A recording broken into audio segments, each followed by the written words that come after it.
2016 අවුරුද්ද තමයි මේ ස්ථානට පැමිණියේ අපි මේ ව්‍යාපාරික ස්ථානයක් ආරම්භ කරන්න. අතරම මේ ප්‍රදේශයේ තිබ්බේ ඉතාමත් මේ වියලි කාලගුණයක් මේ කටු පඳුරු ගහන කැලෑවක් තමයි මේ ස්ථානේ තිබ්බේ. ඊට පස්සේ අපි මේ ව්‍යාපාරය කරගෙන යන ගමන් 2019 වර්ෂය වගේනකොට වැව්ගම් පුබුදුව කියලා ව්‍යාපෘතියක් මගින් මේ පැල ලබා දීලා ගොවීන්ට උදව් උපකාර කරන ව්‍යාපෘතියක් තියෙනවා කියලා අපිට ආරංචියක් ලැබුණා. වැව්ගම් පුබුදුවේ නිලධාරී මණ්ඩලයට කතා කරලා ඇහුවා අපිට මෙහෙම පුංචි ඉඩමක් අපිට තියෙනවා වගා කරන්න ඕන අපිට අපේ මේ ව්‍යාපාරයට උදව්වක් වෙන විදිහට අපිට සහාය ලබා දෙන්න පුළුවන් කියලා. එතින්ම ඒ මහත්වරු ඇවිල්ලා අපිට මේ පැල ලබා දීලා මේ වියලි කාලගුණයක් යටතේ වගා කරන්නට කියලා දීලා අපිට අවශ්‍ය පැල වලට තියන්න වතුර තියන්න අපතේ නොයන්න වතුර තියන්න මේ කල වර්ගයක් ලබා දුන්නා ඒ පැලේ ගාව තියලා ඒකට ජලය සම්පාදනය කරන්න. ඒකෙන් තමයි අපි මේ පුංචි ගෙවත් අපිට ලොකු ඉඩක් නැහැ. මේ පුංචි ගෙවත් අපි අපේ ව්‍යාපාරයට අයත්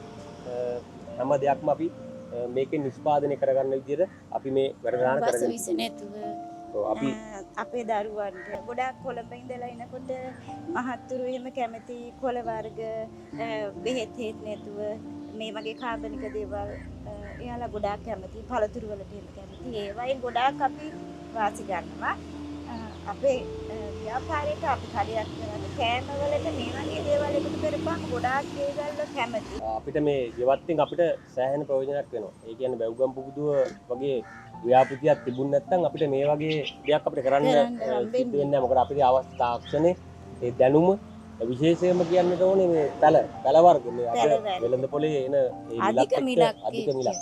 නමුත් ඒ හැම පැලයක්ම මේ ගෙවත්තේ තියෙන හැම පැලයක්ම වැව්ගම් පුබුදුවේ නිලධාරී මණ්ඩලය ලබා දුන්න පැල අපි අපේ දරුවෝ වගේ අපි මේ පැල ආරක්ෂා කරගෙන අපේ දියුණුවත් අපි කරගත්තා.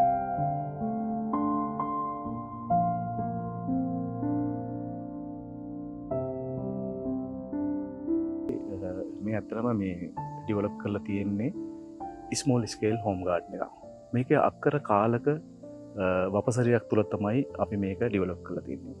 හැබැයි මේ ඩෙවලොප් කරන්න ඉස්සෙල්ලා අපි 2019 මේ ව්‍යාපෘතිය ආරම්භ කළා මෙම ස්ථානවලට යනකොට මේව ඇත්තටම කිසිම දෙයක් නැතුව මුඩු බිම් විදියට කැලෑ බිමක් විදියට තමයි තිබුණේ. මුල ඉඳලම මේ බිමේ ඉඳලම වගා කරන්න ජලය සැලසුම් කරන්න අඩුවෙන් ජලය වගාවන්ට යොදන්න වැව්ගම් පුබුදුවේ තිබුණ තාක්ෂණය හා මේ සියලු කටයුතු ඒකරාශි කරගෙන ලතික සහ වජිර ඒ දෙපළ බොහොම මහන්සියෙන් මේ වගාවීම රැකගත්තා.